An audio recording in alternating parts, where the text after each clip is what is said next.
മലയാളത്തിൽ വിജയിക്കാതെ പോയ 2 സിനിമകൾ. പക്ഷേ വർഷങ്ങൾക്ക് ശേഷം ഇതേ കഥയിൽ തമിഴിലും തെലുങ്കിലും സിനിമകൾ ചെയ്തപ്പോൾ അത് വൻ വിജയങ്ങളായി മാറി. ഞാനൊന്ന് പറഞ്ഞോട്ടെ.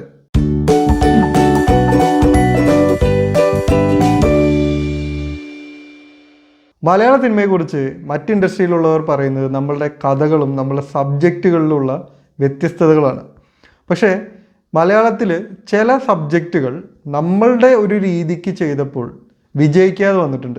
പക്ഷേ അതേ കഥ മറ്റ് ഇൻഡസ്ട്രികളിൽ തെലുങ്കിലും തമിഴിലും വേറെ രീതിയിൽ പ്രസൻറ്റ് ചെയ്തപ്പോൾ വൻ വിജയമായി മാറുകയും ആ നടന്മാരുടെ കരിയറിലെ തന്നെ ഏറ്റവും വഴിത്തിരിവുണ്ടാക്കിയ സിനിമകളായി മാറുകയും ചെയ്തിട്ടുണ്ട്. അത്തരത്തിൽ ഉള്ള ആദ്യത്തെ സിനിമ 1994 ഷാജി കൈലാസിൻ്റെ സംവിധാനത്തിൽ രഞ്ജിത്ത് തിരക്കഥ എഴുതി പ്രധാന വേഷത്തിൽ സുരേഷ് ഗോപിയും ആനിയും അഭിനയിച്ച് റിലീസായ രുദ്രാക്ഷം എന്ന സിനിമയാണ്. രുദ്രാക്ഷം എന്ന സിനിമയിലെ നായകൻ സുരേഷ് ഗോപിയാണ്. വിശ്വനാഥൻ എന്നാണ് ആ ഒരു ക്യാരക്ടറിൻ്റെ പേര്. ബാംഗ്ലൂരിലുണ്ടായിരുന്ന ഒരു നല്ല MNC ജോലിക്ക് ഉപേക്ഷിച്ച് നാട്ടിൽ കൃഷിയൊക്കെ ആയിട്ട് കഴിയുന്ന ഒരു ക്യാരക്ടറാണത്. ഈ സമയത്ത് ഹൈദരാബാദിൽ പഠിക്കുന്ന വിശ്വനാഥൻ്റെ അനിയത്തി കുറച്ച് ദിവസം മിസ്സിംഗ് ആണ് എന്നൊരു വാർത്ത കേട്ട് വിശ്വനാഥൻ അവിടെ അന്വേഷിച്ച് ചെല്ലുന്നു. അവിടെ എത്തുമ്പോഴാണ് ഇയാൾ അറിയുന്നത് അവിടുത്തെ ഒരു വലിയ ക്രിമിനലായിട്ടുള്ള ഒരു റെഡ്ഡി, അയാളുടെ മകൻ സുധാകർ റെഡ്ഡി ഒരു ക്രൈം ചെയ്യുകയും അത് ഈ അനിയത്തിയുടെ മുന്നിൽ വെച്ച് ആയതുകൊണ്ട് അവൾ അതിൻ്റെ സാക്ഷിയായി മാറി. അതുകൊണ്ടാണ് ഇവൾ മിസ്സിംഗ് ആവുന്നത്, ഇവളെ തട്ടിക്കൊണ്ട് പോയതും എന്ന് ഇയാൾക്ക് മനസ്സിലാവുന്നു. പക്ഷേ ഇയാൾ സഹായത്തിനായിട്ട് അവിടുത്തെ പോലീസുകാരുടെ അടുത്ത് ചെല്ലുമ്പോൾ പോലീസുകാരും ഇയാളെ സഹായിക്കുന്നില്ല. അങ്ങനെ അവിടെ വെച്ച് കുറച്ച് പ്രശ്നങ്ങൾ ഉണ്ടാകുന്നു. ഇയാളുടെ അനിയത്തി ഒരു കെട്ടിടത്തിൽ നിന്ന് വീണ് മരിക്കുന്നു. അവിടെ നിന്ന് ഇയാൾ പോലീസ് കസ്റ്റഡിയിലാവുന്നു. ഈ പോലീസ് വണ്ടിയിൽ നിന്ന് ഇയാൾ ഇറങ്ങി ഓടുന്നു. ഇയാൾക്ക് അഭയം കൊടുക്കുന്നത് ഈ റെഡ്ഡിയുടെ ശത്രുവായിട്ടുള്ള പട്ടേലാണ്. അങ്ങനെ ഈ പട്ടേൽ ഇയാൾക്കൊരു അഭയം കൊടുക്കുന്ന ഒരു ലോഡ്ജിലാണ്. ഈ ലോഡ്ജ് ശരിക്കും ഒരു വേശ്യാലയമാണ്. അപ്പോൾ അവിടെ പ്രോസ്റ്റിറ്റ്യൂട്ട്സ് ഉണ്ട്, അവിടേക്ക് വരുന്ന ആൾക്കാരുണ്ട്. അപ്പോൾ ആദ്യം ഇവിടുത്തെ ചില കാര്യങ്ങൾ കാണുമ്പോൾ ഇയാൾ കയറി ഇടപെടും. അപ്പോൾ പട്ടേൽ പറയും, ഞാൻ നിനക്ക് അഭയം തന്നതാണ്, നീ ഇതിലൊന്നും ഇടപെടണ്ട എന്നുള്ളത്. അങ്ങനെ അവിടെ ഇയാൾ താമസിച്ച് ഇയാളുടെ പരിക്കുകളൊക്കെ മാറി ഇയാൾ റിക്കവർ ആയിക്കൊണ്ടിരിക്കുന്ന സമയത്ത് ഇയാൾ അവിടെ വെച്ച് ഒരു പെൺകുട്ടിയെ കാണുന്നു. ഇയാൾ ഓൾറെഡി ഈ പെൺകുട്ടിയെ കണ്ടിട്ടുണ്ട്. ഇയാൾ ഹൈദരാബാദിലേക്ക് ബസ്സിൽ യാത്ര ചെയ്യുന്ന സമയത്ത് ഈ പെൺകുട്ടിയെ കണ്ടിട്ടുണ്ട്. ഈ പെൺകുട്ടിയുടെ പേര് ഗൗരി എന്നാണ്. ഇതാണ് ആനി അവതരിപ്പിച്ച ക്യാരക്ടർ. അങ്ങനെ ഗൗരി അവിടെ ട്രാപ്ഡാണ്. ആ പെൺകുട്ടി ഒരിക്കലും ഈ ഒരു ഫീൽഡിൽ വരേണ്ട ആളല്ല, പക്ഷേ അവൾ അവിടെ ട്രാപ്ഡാണ്. അങ്ങനെ അയാൾക്ക് അവളെ രക്ഷിക്കണമെന്നൊരു ആഗ്രഹം വരുന്നു. അതിന് പക്ഷേ ഇയാൾക്ക് അഭയം കൊടുത്ത ഈ പട്ടേലുമായിട്ട് ഉടക്കണം. പക്ഷേ അവസാനം ഇയാൾ ഈ പട്ടേലുമായിട്ട് ഉടക്കി, പട്ടേലുമായിട്ട് ഫൈറ്റ് ചെയ്തിട്ട് പട്ടേൽ വന്ന വാഹനത്തിൽ ഈ പെൺകുട്ടിയെയും കയറ്റി അവിടെ നിന്ന് പോകുന്നു. പിന്നീട് അങ്ങോട്ട് ഈ പട്ടേലിൻ്റെ ആൾക്കാരും മറ്റു വില്ലന്മാരും ഇവരെ ഫോളോ ചെയ്യുന്നതും ഇവർ പല വഴിക്ക് രക്ഷപ്പെട്ട് പോകുന്നതുമാണ് ഈ സിനിമയുടെ കഥ. സോ രുദ്രാക്ഷം എന്ന് പറയുന്ന സിനിമയുടെ കഥ എന്ന് പറയുന്നത് സാധാരണക്കാരനായ ഒരു നായകൻ മറ്റൊരു നാട്ടിലെത്തുന്നു. അവിടെ ചെന്ന് അയാൾ ഒരു പെൺകുട്ടിയെ രക്ഷിക്കേണ്ടി വരുന്നു. സോ ആ നാട്ടിലെ വലിയൊരു ക്രിമിനലുമായിട്ട് ഫൈറ്റ് ചെയ്തിട്ടാണ് ഇയാൾ ഈ പെൺകുട്ടിയെ രക്ഷിക്കുന്നത്. പിന്നെ അവിടെ നിന്ന് ഈ പെൺകുട്ടിയെ രക്ഷിച്ചുകൊണ്ടുള്ള ഇയാളുടെ ഒരു പലായനമാണ്. ഇവരെ പിന്നാലെ ഈ ക്രിമിനൽസ് ഉണ്ട്.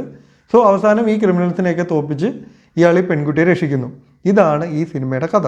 രുദ്രാക്ഷം എന്ന സിനിമ ഒരു മലയാളം സിനിമയിൽ കാണുന്ന ആക്ഷൻ സീക്വൻസുകളെക്കാളും ഒരു തമിഴ് തെലുങ്ക് സിനിമയിലൊക്കെ കാണുന്ന ടൈപ്പുള്ള ആക്ഷനുകളും സിറ്റുവേഷനുകളും ഒക്കെയാണ് ആ ഒരു സിനിമയിലുള്ളത്. അത്യാവശ്യം വലിയ സ്കെയിലിൽ തന്നെ ആക്ഷനൊക്കെ നന്നായിട്ട് എടുത്തിട്ടുണ്ട്. പക്ഷേ ആ സിനിമ അത്രയ്ക്ക് അങ്ങോട്ട് വിജയിച്ചില്ല. പക്ഷെ പിന്നീട് വർഷങ്ങൾക്ക് ശേഷം 2003 ഈ ഒരു കഥയെ ബേസ് ചെയ്തിട്ട് തെലുങ്കിലൊരു സിനിമ വന്നു. ആ സിനിമയുടെ പേരാണ് ഒക്കടു. ഒക്കടു എന്ന് പറഞ്ഞാൽ ചിലപ്പോൾ നിങ്ങൾക്ക് മനസ്സിലാവണമെന്നില്ല. പക്ഷേ ആ സിനിമ തമിഴിലേക്ക് റീമേക്ക് ചെയ്തു അടുത്ത വർഷം. അങ്ങനെ 2004 ഒക്കടു എന്ന് പറയുന്ന സിനിമയുടെ ബേസ് ചെയ്ത് തമിഴിലൊരു സിനിമ വന്നു. അതാണ് ഗില്ലി. ഒക്കടുവിലെ നായകൻ മഹേഷ് ബാബു ആയിരുന്നു, ഗില്ലിയിലെ നായകൻ വിജയ് ആയിരുന്നു. ഇവരെ രണ്ടുപേരെയും കരിയറിൽ വൻ ഹിറ്റായി മാറിയ സിനിമയാണ് ഒക്കടുവും ഗില്ലിയും. ഈ സിനിമകളുടെ കഥ ഒരേ കഥ തന്നെയാണ്. ഈ കഥ എന്താണെന്ന് നോക്കിക്കഴിഞ്ഞാൽ ഒരു സാധാരണക്കാരനായ നായകൻ, അവൻ ഒരു കബഡി പ്ലെയറാണ്. അവൻ മറ്റൊരു നാട്ടിലെത്തുന്നു. അവൻ ആ നാട്ടിലെത്തുന്ന ഒരു കബഡി ടൂർണമെൻറ്റിന് വേണ്ടിയാണ്. സോ ഈ കബഡി പ്ലെയർ എന്നുള്ളത് ഇവൻ മറ്റൊരു നാട്ടിലെത്താനുള്ള ഒരു കാരണമായി അവിടെ ഭവിക്കുന്നു എന്ന് മാത്രം. അങ്ങനെ അവൻ മറ്റൊരു നാട്ടിലെത്തുന്നു. അവിടെ ഈ മുത്തുപ്പാണ്ടി എന്ന് പറയുന്ന ഒരു ക്രിമിനൽ ഒരു പെൺകുട്ടിയെ കല്യാണം കഴിക്കാനായിട്ട് പിടിച്ചുകൊണ്ട് പോകുന്നു. അവിടെ വെച്ച് അയാളെ ഇടിച്ചിട്ട് അവൻ ആ പെൺകുട്ടിയെയും കൊണ്ട് രക്ഷപ്പെടുന്നു. രുദ്രാക്ഷം എന്ന സിനിമയിൽ ദേവൻ അവതരിപ്പിക്കുന്ന പട്ടേൽ എന്ന ക്യാരക്ടറിനെ ഇടിച്ചിട്ടിട്ട് പട്ടേലിൻ്റെ കാറിൽ തന്നെയാണ് വിശ്വനാഥൻ ഗൗരിയും കൊണ്ടുപോകുന്നത്.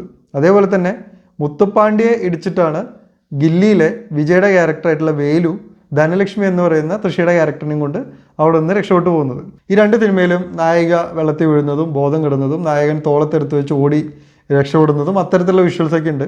പക്ഷേ ഈ 2 സിനിമയുടെയും പ്രത്യേകത രുദ്രാക്ഷം എന്നത് കുറച്ചുകൂടെ ഡാർക്കായ സീരിയസ് ആയ ഒരു നരേറ്റീവാണ്. എന്നാൽ ഗില്ലിയിലേക്ക് വരുമ്പോൾ അല്ലെങ്കിൽ ഒക്കഡുവിലേക്ക് വരുമ്പോൾ അത് പക്ക കൊമേഴ്ഷ്യൽ സിനിമ ടെംപ്ലേറ്റ് ആണ്.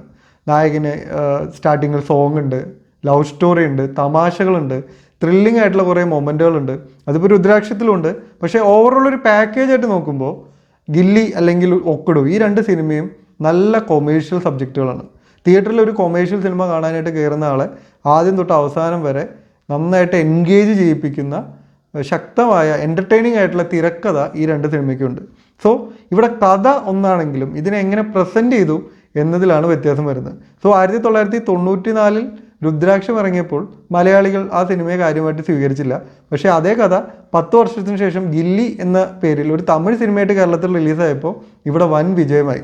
ഒരുപക്ഷെ വിജയ് സിനിമകൾക്ക് കേരളത്തിൽ ഇത്രയും ആക്സെപ്റ്റൻസ് വന്നു തുടങ്ങിയത് ഗില്ലിയുടെ വൻ വിജയത്തിന് ശേഷമാണ്. സോ അത്തരത്തിൽ വിജയുടെ കരിയറിലെ വളരെ പ്രധാനപ്പെട്ട ഒരു സിനിമയാണ് ഗില്ലി എന്ന് പറയുന്നത്. രുദ്രാക്ഷം എന്ന സിനിമ വലിയ ഹിറ്റായില്ലെങ്കിലും ഷാജി കൈലാസ് എന്ന സംവിധായകൻ്റെ ജീവിതത്തിൽ ഏറ്റവും പ്രധാനപ്പെട്ട ഒരു സിനിമയാണ് രുദ്രാക്ഷം. കാരണം രുദ്രാക്ഷം എന്ന സിനിമയിലെ നായികയായ ആനിയെയാണ് അദ്ദേഹം വിവാഹം കഴിച്ചത്. സോ ആ ഒരു രീതിയിൽ ഇവർക്ക് രണ്ടുപേർക്കും അവരുടെ ലൈഫിലെ വളരെ പ്രധാനപ്പെട്ട ഒരു സിനിമയാണത്. ഇനി അടുത്ത സിനിമ, ഇത് 2003 മലയാളത്തിൽ റിലീസായ ഇവർ എന്ന് പറയുന്ന സിനിമയാണ്. TK രാജകുമാറാണ് ഈ സിനിമ സംവിധാനം ചെയ്തത്. ഇതിലെ പ്രധാന വേഷങ്ങളെത്തിയത് ജയറാം, ബിജു മേനോൻ, ദേവി അജിത്ത്, ജനാർദ്ദനൻ, അനിൽ മുരളി, വിനായകൻ തുടങ്ങിയവരാണ്. മലയാളത്തിൽ ആദ്യമായിട്ട് സ്റ്റഡി ക്യാം നല്ല രീതിയിൽ യൂസ് ചെയ്ത ഒരു സിനിമ ഇതായിരുന്നു. നമ്മൾ അതിന് മുമ്പ് കണ്ട സിനിമകളിലൊക്കെ ക്യാമറ ഹാൻഡ് ഹെൽഡായിട്ട് ഷൂട്ട് ചെയ്യുമ്പോൾ അത്യാവശ്യം ഷെയ്ക്കിംഗ് ഒക്കെ ഉണ്ടായിരുന്നു. പക്ഷേ ഇതിലാണ് വളരെ സ്മൂത്ത് ആയിട്ടുള്ള സ്റ്റഡി ക്യാമിൻ്റെ മൂവ്മെൻറ്റുകളൊക്കെ നമ്മൾ ആദ്യം കണ്ടത്. ഇതിൽ ഒരേ മുഖം എന്ന് പറയുന്ന ഒരു സോങ് ഉണ്ട്. ആ സോങ് ആദ്യം ഈ ചിത്രഗീതത്തിലൊക്കെ വരുമ്പോൾ നമുക്ക് നല്ലൊരു പുതുമയായിരുന്നു ആ സിനിമ. സോ ടെക്നിക്കലി നല്ല ഒരു സിനിമ തന്നെയായിരുന്നു. ഈ സിനിമയുടെ കഥ എന്ന് പറയുന്നത് ഒരു സിറ്റിയിലുള്ള ഒരു ക്രൈം സിൻഡിക്കേറ്റിനെ, ഈ പറയുന്ന ഓർഗനൈസ്ഡ് ക്രൈംസ് ചെയ്യുന്ന കൊട്ടേഷൻ സംഘങ്ങളെ ഒതുക്കാനായിട്ട് ഒരു IPS ഓഫീസർ ഇവർക്കിടയിലേക്ക് ഒരു അണ്ടർ കവർ കോപ്പായിട്ട് ഇവർക്കിടയിൽ ഇവരുടെ ഒരാളായിട്ട് ചേരുന്നു. എന്നിട്ട് ഈ ഗ്യാങ് വാറുകൾ ഉപയോഗിച്ചിട്ട് തന്നെ ഈ ഗ്യാങ്ങുകളെ അയാൾ ഇല്ലാതാക്കുന്നു. ഇതാണ് ഈ സിനിമയുടെ കഥ. ഈ സിനിമയുടെ തുടക്കത്തിൽ തന്നെ ഇതിലെ നായകനായിട്ടുള്ള ജയറാം, മേനോൻകുട്ടി എന്ന് പറയുന്ന ആ ഒരു ക്യാരക്ടറിനെ ഇയാൾ ഒരു പോലീസാണെന്ന് കാണുന്ന ആൾക്കാർക്ക് വ്യക്തമാക്കുന്നുണ്ട്. അതിനുശേഷമാണ് ഇയാൾ ഈ പാമ്പ് ജോസ് എന്ന് പറയുന്ന ബിജു മേനോൻ്റെ ക്യാരക്ടറിൻ്റെ ആ ഒരു ഗ്യാങ്ങിലേക്ക് കയറുന്നത്. ടെക്നിക്കലി ആ സിനിമ അത്യാവശ്യം പുതുമയുള്ളതായിരുന്നു. പിന്നെ കൊച്ചിയിലെ കൊട്ടേഷൻ ഗ്യാങ്ങുകളെ ഭയങ്കര സിനിമാറ്റിക് അല്ലാതെ കുറച്ചുകൂടെ നമുക്ക് റിലേറ്റബിളായ രീതിയിലൊക്കെ ആ സിനിമയിൽ കാണിച്ചിട്ടൊക്കെ ഉണ്ട്. പക്ഷേ സിനിമ കാര്യമായിട്ട് വിജയിച്ചില്ല.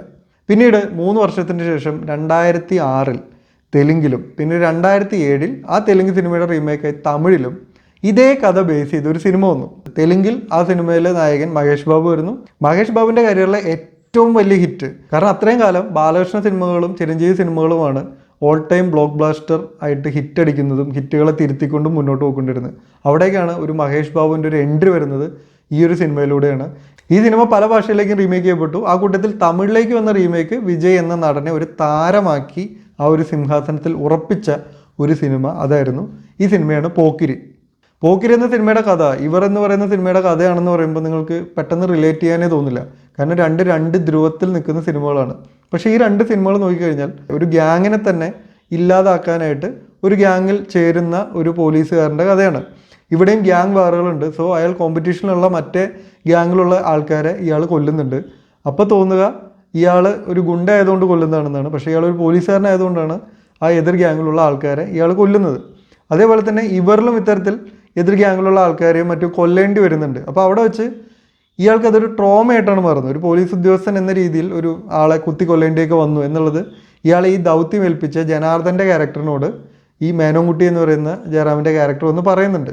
അവിടെയും ഈ ജനാർദ്ദൻ്റെ ക്യാരക്ടർ പോലെ തന്നെ നെപ്പോളിയൻ്റെ ഒരു ക്യാരക്ടറാണ് വിജയുടെ ക്യാരക്ടറിനെ ഈ ഒരു ദൗത്യം ഏൽപ്പിച്ചിരിക്കുന്നത്.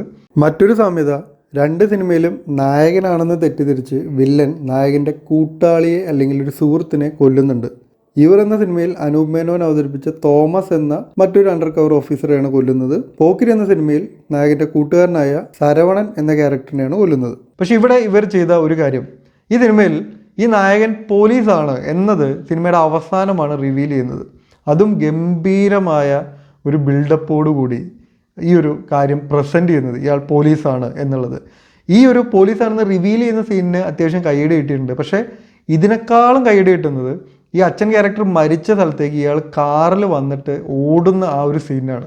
കാരണം അവിടെ വെച്ച് തന്നെ നായിക അടക്കം മറ്റുള്ള എല്ലാവരും ഇയാളൊരു പോലീസ് ഓഫീസറാണ് എന്നുള്ളൊരു കാര്യം റിയലൈസ് ചെയ്യുന്നത്. ആ സീനായിരുന്നു തിയേറ്ററിൽ ഏറ്റവും കൂടുതൽ കൈയടിയിട്ട സീൻ. പക്ഷേ ഇവർ എന്ന സിനിമ ആ ഒരു ഓപ്പർച്യൂണിറ്റി നഷ്ടപ്പെടുത്തി. ഇവരിൽ തുടക്കത്തിൽ തന്നെ ഇയാൾ പോലീസുകാരനാണെന്നുള്ളൊരു കാര്യം റിവീൽ ചെയ്തു. സോ പിന്നീട് ഒരു പോലീസുകാരൻ ഒരു ക്രൈം ഗ്യാങ്ങിൻ്റെ കൂട്ടത്തിൽ പെടുമ്പോൾ അയാൾ ചെയ്യേണ്ടി വരുന്ന ക്രൈമുകൾ ഇയാളെ മെൻ്റലി എങ്ങനെ ബാധിക്കുന്നു എന്ന രീതിയിലൊക്കെയുള്ള ചില സീനുകളാണ് ഇവർ എന്ന സിനിമയിൽ വരുന്നത്. ഡിപ്പാർട്ടഡ് എന്ന് പറയുന്ന മാർട്ടിൻ സ്കോർസെസി സംവിധാനം ചെയ്ത സിനിമയ്ക്കകത്തുണ്ട് ഒരു അണ്ടർ കവർ കോപ്പ് ഇത്തരത്തിൽ ക്രൈം ചെയ്യേണ്ടി വരുമ്പോൾ അയാൾക്ക് വരുന്ന മെൻ്റൽ പ്രശ്നങ്ങൾ അയാൾ പറയുന്നുണ്ട്. ഞാനൊരു പോലീസുകാരനാണോ ക്രിമിനലാണോ എന്ന് മനസ്സിലാവുന്നില്ല എന്നൊക്കെ പറയുന്ന അയാളുടെ ഒരു മെൻ്റൽ ഇഷ്യൂസ് അവിടെ നന്നായിട്ട് അഡ്രസ്സ് ചെയ്യപ്പെടുന്നുണ്ട്. ഇവർ എന്ന സിനിമയിലും ആ ഒരു ആംഗിളാണ് ഇവർ യൂസ് ചെയ്തത്. ഈ ഒരു ക്യാരക്ടറിൻ്റെ ആത്മസംഘർഷങ്ങളിലൊക്കെയാണ് ഇവർ ഫോക്കസ് ചെയ്തത്. പക്ഷേ പോക്കിരിയിലേക്ക് എത്തുമ്പോൾ ഇതൊരു പക്ക കൊമേഴ്ഷ്യൽ സിനിമയാക്കി. നടക്കുന്ന എല്ലാം ക്രൈമാണ്, ആൾക്കാരെ കൊല്ലുന്നു, ഇത്തരം കാര്യങ്ങളൊക്കെ ഇവിടെ നടക്കുന്നുണ്ട്.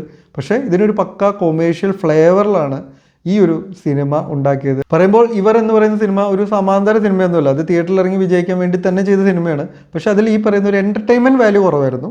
പക്ഷേ അതേ കഥയെ നല്ല എൻ്റർടൈൻമെൻറ്റ് വാല്യൂയോട് കൂടി തെലുങ്കിലും തമിഴിലും ചെയ്തപ്പോൾ അത് വൻ വിജയമായിട്ട് മാറി. സോ ഇതുപോലെ ഒരേ കഥ രണ്ട് സിനിമയായപ്പോൾ ഒന്ന് വിജയിക്കുകയും ഒന്ന് പരാജയപ്പെടുകയും ചെയ്തിട്ടുള്ള കാര്യങ്ങൾ നിങ്ങൾക്ക് ഓർമ്മയിൽ വരുന്നുണ്ടെങ്കിൽ അതൊന്ന് കമൻറ്റ് ചെയ്യൂ. അടുത്ത എപ്പിസോഡിൽ മറ്റൊരു ടോപ്പിക്കുമായി കാണാം. Thank you for watching.